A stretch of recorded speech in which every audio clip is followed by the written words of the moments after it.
Grace and peace to you, members of our prayer group here at West Parish of Barnstable. If you have specific prayer concerns or celebrations that you would like raised up next week, please email the office or call me here at the church, and I'll be glad to add them in. By way of prayer concerns and celebrations this week, let's keep Randy and Lynn Parker in our prayers. It's bad enough that Randy is confined to a wheelchair for a couple months while a wound on his foot heals, but their house was invaded by bats last week, and they spent 3 nights in another place, had to get rabies shots. What a mess. Let's keep Randy and Lynn in our prayers. Today, I want to talk with you a bit about how Paul the Apostle reminds us of how important we are to God, even as we feel a bit battered and beat up at times. Here is what he writes in 2 Corinthians. Remember, our message is not about ourselves. We're proclaiming Jesus Christ, the Master. All we are is messengers, errand runners from Jesus for you. It started when God said, "Light up the darkness," and our lives filled up with light as we saw and understood God in the face of Christ, all bright and beautiful. If you only look at us, you might well miss the brightness. We carry this precious message around in the unadorned clay pots of our ordinary lives. That's to prevent anyone from confusing God's incomparable power with us.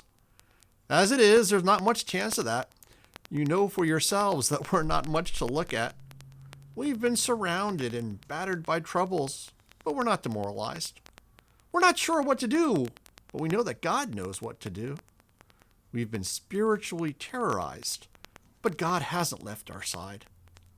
We've been thrown down, but we haven't broken.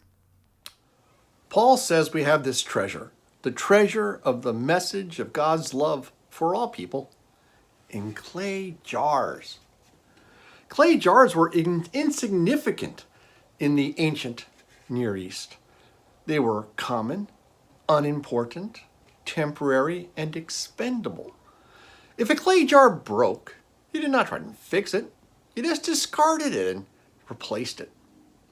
So Paul does not say that this treasure is contained in gold treasure boxes.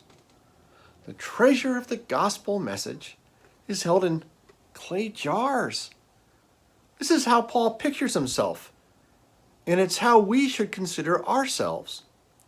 Paul does not say that he's a unique work of art, worthy of the highest value. No, he's a clay jar among many clay jars, carrying the treasure of the gospel. Now, why is this the case?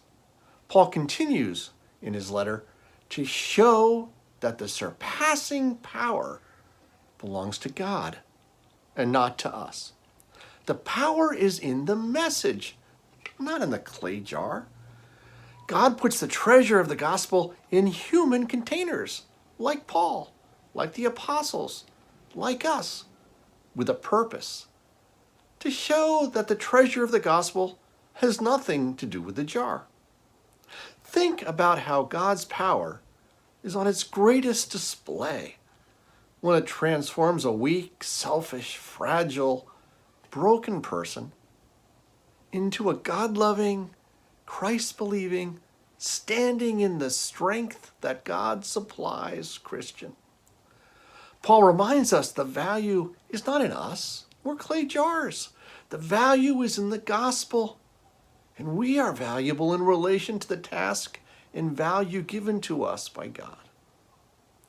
And so let us, clay jars, entrusted with a priceless treasure, hold up in prayer the members of our parish prayer list as we listen to Imagine, sung by Steve Gregory.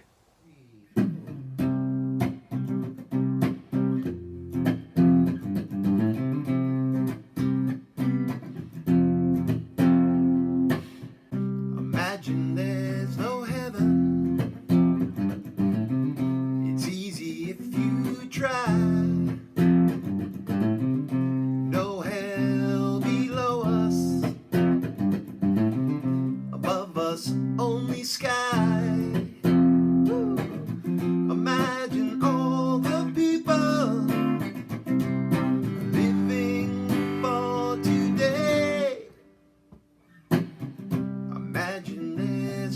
trees.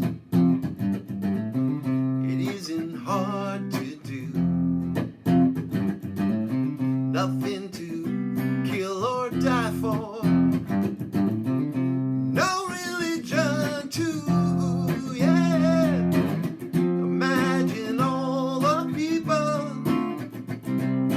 living life in peace.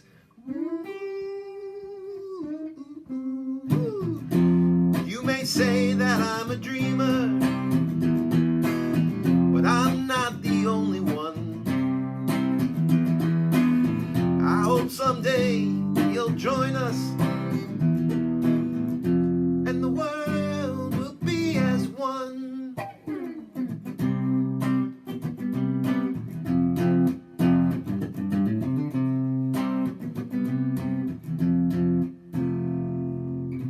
Imagine no possessions. I wonder if you can. No need for greed or hunger. A brotherhood of man.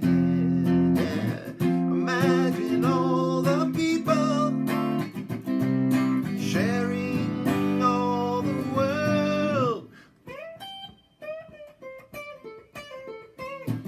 You may say that I'm a dreamer. Woo! Oh, come on. But I'm not the only one. I hope someday you'll join us, and the world will live as one. You may say I'm a dreamer, but I'm not the only one. I hope someday you'll join us, and the world will live as one.